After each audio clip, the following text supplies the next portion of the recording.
You're tuning into Black and White Sports on YouTube. The no-holds-barred truth on sports.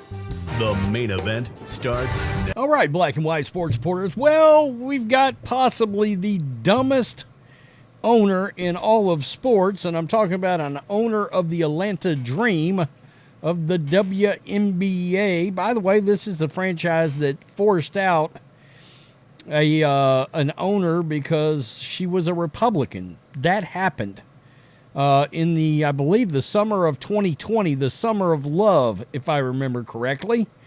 And this is a franchise that continues to claim how great their attendance is, even though they play in like a 3,500 seat arena. And so they brag that they're selling out the place when they're drawing no fans, unless Caitlin Clark plays. Imagine that, right?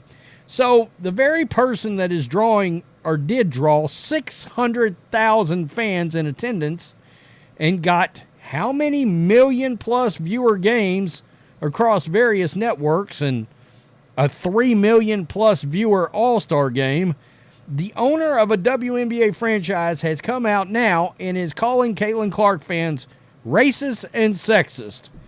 I kid you not. It's like, I want to be an owner of a business, but I have no business acumen whatsoever. None. And then comes out and just blatantly says, yes, we want new fans, but we want them to look and act a certain way, I guess. And when you read between the lines, look, these woke folks always like to use things like coded language. Well, this coded language sounds a hell of a lot like we don't want white folks involved with the WNBA as fans. No, we don't want white families there. We don't want Caitlin Clark fans. Now, what she is doing is she's going on a rant on behalf of Angel Reese, who on her podcast claimed that Caitlin Clark fans were all sexist and racist and were doing some kind of AI porn or something. And I'm thinking, so let me get this straight. A very few outliers of fans, by the way, there's some racist-ass Angel Reese fans. I mean, seriously, I've been called everything at this point. But there's a lot of those fans out there, and nobody's acknowledging that. I mean, at all. But the point is, this person is coming out like Angel Reese and lumping everybody in together. Look, every fan base, number one, the word fan is short for fanatic. Okay? And number two, I don't believe... Let's say either one of these people got 10 different comments that they could consider sexist or racist. Out of how many millions of fans? Guys, that is not a trend. That is not a norm. It is an outlier. That's all it is. And, well, there's bad people everywhere. So I don't know what to tell you, except it seems that these owners, not even these owners, if I was Kathy Engelbert, I would find this owner into outer space. Seriously. And I don't know how much money they're actually, we know the WNBA hasn't been profitable. The new television deal has not kicked in yet. But I would fine her like $250,000 for this hateful rant. And this assumption, and that's all it is an assumption, that Caitlin Clark fans are racist and violent with their words. Seriously. That's where we're at. And I wonder if Renee Montgomery understands, what would these networks think if all of a sudden these fans tuned back out? They just paid a lot of money for a television media deal because of Caitlin Clark fans showing up. Let's just be honest. So let's listen to this rant. I don't know, a hit dog will holla. Boy, that sounds like a business ace right there. I mean, you really know what you're doing. Oh, man, okay.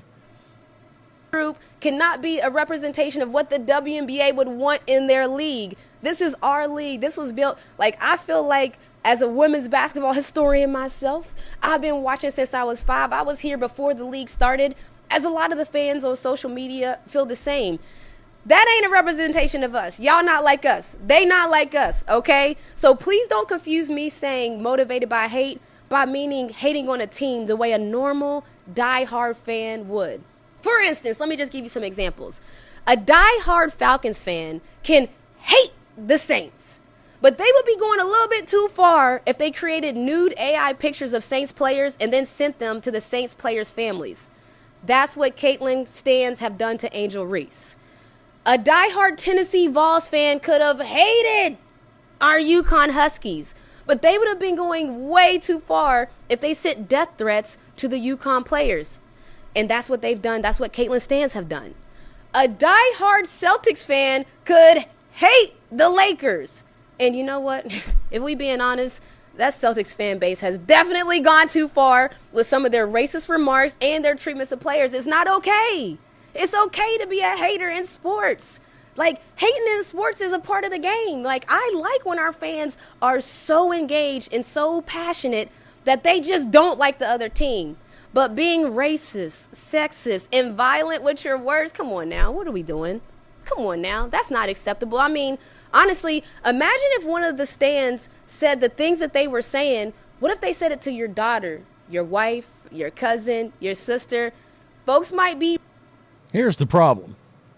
You have lumped everybody into one group, and that's not cool, all right?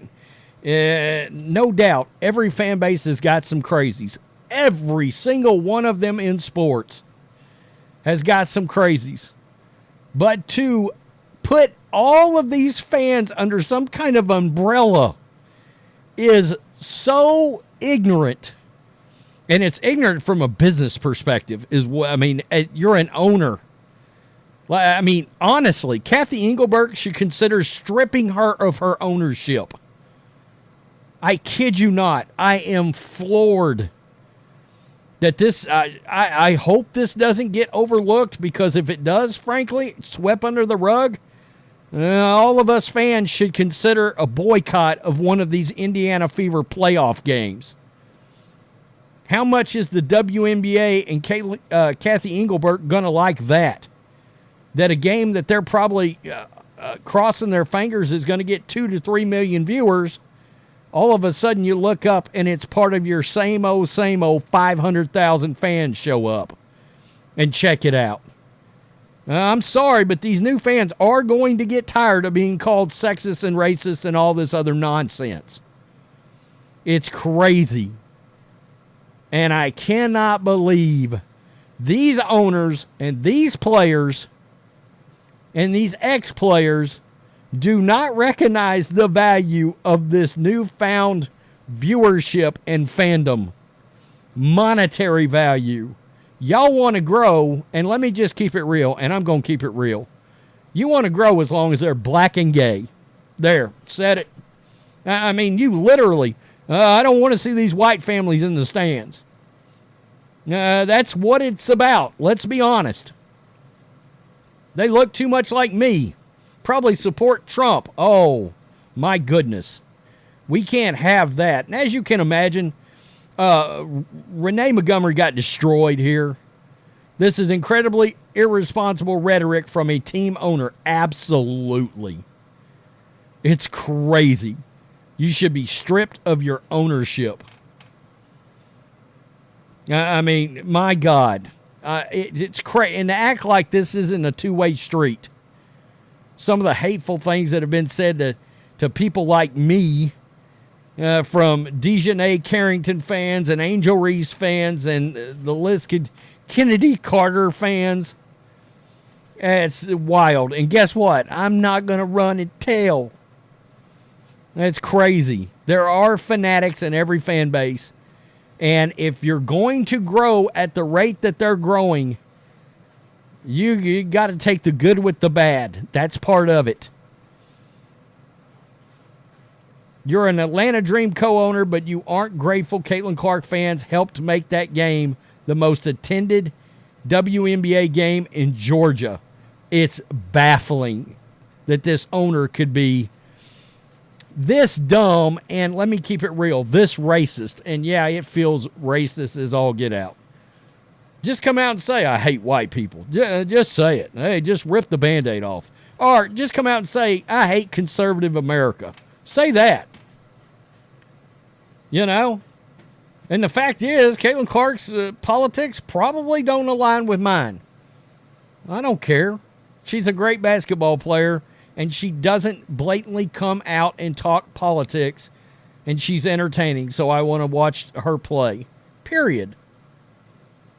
God, it's so irresponsible. I can't even believe it. I could go through all this is making the rounds now. She's getting destroyed by I can't even tell you. Thousands of comments at this point. It's embarrassing for this, what was a struggling league, that these players, they were just fine living off the NBA.